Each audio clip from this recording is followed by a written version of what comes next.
Morning folks. Well, it's a few days since my second observed IAM ride. I didn't film that. I just wanted to concentrate really on that particular session. Really concentrate hard, and Advanced Motorcyclist Group where I am have a policy of sending you out with a number of different riders, at least to start off with, just so that you can find someone who sort of suits your learning style, and also different people see different things. So this time ended out going with Jeff, the chairman of the board. Lovely bloke, really patient, masters level IAM, real expert, been riding for many years. And so just wanted to reflect really on what discussed with Jeff. So again, you may have seen the first observed ride when I went out with Mark, and probably at least I'd say 7, 8, 9, 10 different observations in that session. Really helpful, actually changed the way I ride the bike, and for me actually changed the whole feel of the bike. So don't want to cover that ground again really today, but just wanted to reflect on and just maybe talk about some of the things that Jeff pointed out. Jeff's sort of style a little bit different to Mark's. You know, each trainer, I'm a trainer myself, and I recognise that different trainers have different styles. And I think the bottom line from Jeff's input, so it was a ride out around Bedford and some of the beautiful lanes. I think it's the B660, a lovely biking lane down in Bedfordshire, going up towards sort of Cambridge. So real lots of sort of smooth turns, actually going through Bedford town centre as well, which was a bit of a challenge because Jeff is sitting behind me observing me, and we weren't in radio comms. So what that meant was that I had to look for his indicators in my mirrors to actually work out where we were going. And it's been through Bedford town centre. It's quite a complex ride actually. But what Jeff said was actually that's good for you, because when you take the test, it will be the same. You have to. That's the way the examiner will communicate with you. So, and as well as that's a good habit anyway.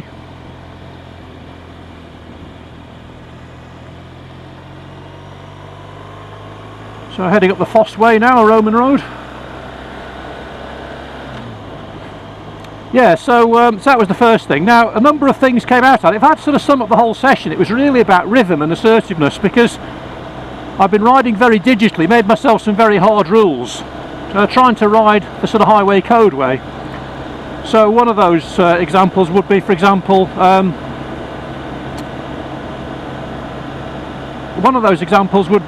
way I approach roundabouts. So if the roundabout has two lanes and there was nothing else behind me, I would tend to be in the outside lane rather than actually in the inside lane up against the roundabout. And what Jeff was saying is, very sensibly in my opinion, is that the shortest distance between 2 points is a straight line. So as long as there's nothing coming behind you, straight line the roundabout. Now that brings in the requirement then for additional information gathering in terms of who's going to be joining from the left, what's coming from the right, and what's behind you. So you can't just do it carte blanche, but I tried to do that. It actually made the riding easier, because rather than having to go around the outside of the roundabout, I now go around the inside and as I say, straight line it. So again, it's just something I have to work on, but that was a really good tip. Second thing then is my approach to corners, and this was fascinating actually, because what he said was, when he pulled me over at one stage, he said, you seem to glide around left-handers, he said, and it's not quite his words, but almost poetry in motion. You know, you take them very well, very comfortably, very confidently. Lovely sort of sweeping approach. But when you approach a right-hander, as the one I'm just about to approach here, for some reason it's almost like you do it in stages, a bit like the edge of a 50p piece, or the old threepenny bit, for those of you old enough to remember that. He said, why do you do that? I said, I don't know. I said, there's no doubt at all though, I feel more confident with left-handers than right-handers. He said, what about your eyes? He said, do you have a stronger eye? I said, yes I do. And with me, my left eye does 95% of the work, always has done, ever since I've been a child. And the theory therefore is that my left eye, for some reason, finds it easier to attack a left-hander than it does a right-hander. So So on a right-hander I consciously have to turn my head now to the right, whereas on a left-hander I tend to do it instinctively. So that's something I'm thinking about, something I'm working on, and they're having to think about it as well. But I need to crack that, because you know, you can't just turn left your whole life, can you? You've got to turn right occasionally. So I also find the same problem, by the way, at right-hand junctions or turning into a junction on the right. So it was a really good call, very astute actually, and really impressed me.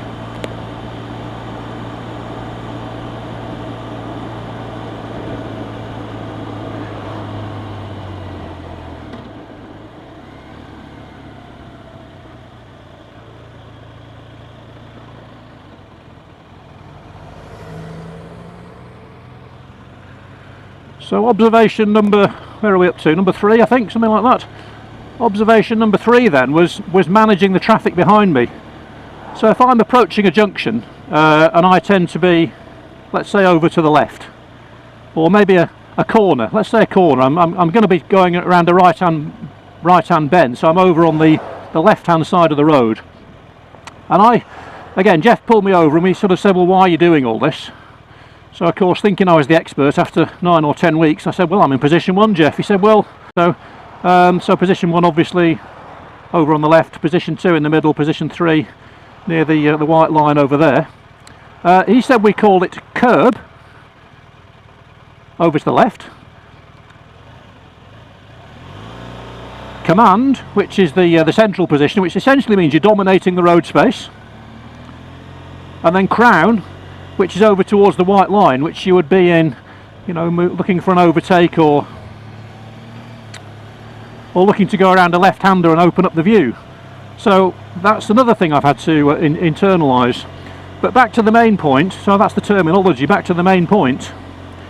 So the main point is, I've got to be just as much aware as what's behind me as what's in front.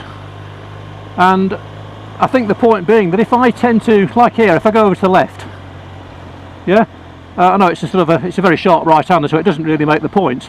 So number 1, going over to the left there, notice the Mini coming out, the little black car. Did I really want to be as close to that? Probably not. So actually maybe I should have been in the command position there. You know, at this speed I didn't really need to be way over to the left. And also in the command position, if you're in the curb position, it tends to invite the car behind you to overtake, to move into that space. You know, the sort of classic Audi or BMW driver. You know, the salesman who's late for the meeting, who really wants to sort of push on, really. So he got me thinking really about this whole thing about being assertive on the bike, being in charge, and it's the sense you get when you follow a police biker. You know that they're the king of the road. You watch them, you watch their, I suppose I call it biking body language. And you watch that biking body language and there's absolutely no doubt at all, just ignore all the sort of police signs and the high-vis and blue lights and all that.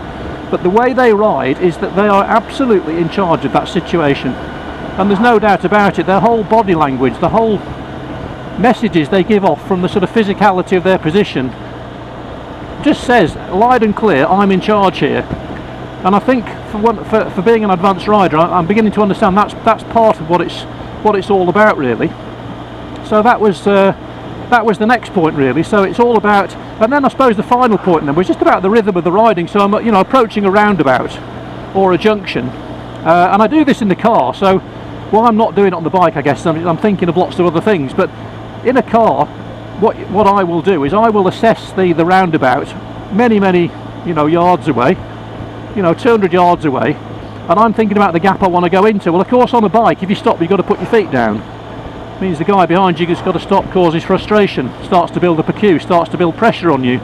So far better to actually manage your speed into that roundabout so that you arrive in a nice safe gap that you can slot into, and keeps everybody happy, stops the pressure building up, stops the pressure on you. So for me, well worth doing.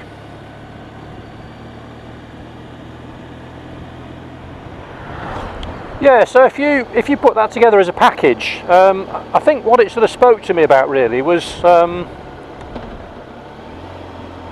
this whole thing about, Just negotiate this junction nice and safely. What it spoke to me about really was, I think, rhythm. The rhythm at which I ride. You know, so there's a time to sort of speed up, there's a time to slow down, there's a time to gauge your speed so that you're going to come into a, let's say, a roundabout or arrive at a junction just in time for a gap. But also this thing about assertiveness as well, about dominating the road. Not in a bad way, not in an aggressive way, but in such a way that people know you're in charge and treat you with respect. Now, you know, you're always going to get the situation, you know, the young lad in the baseball cap, not that I'm typecasting obviously, who sort of pulls up behind you in his little car with go faster stripes on and wants to make a point. Okay, let him go.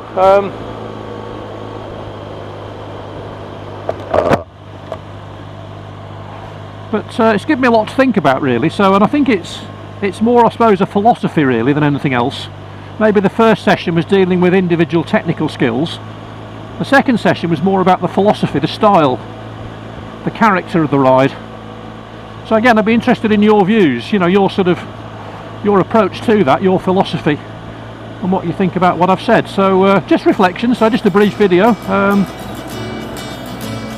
Just be interested to know what you think. Okay, so this is Back to the Bike signing out. My next observed ride is this Sunday, and maybe I'll put the camera on and we'll see who we're out with then.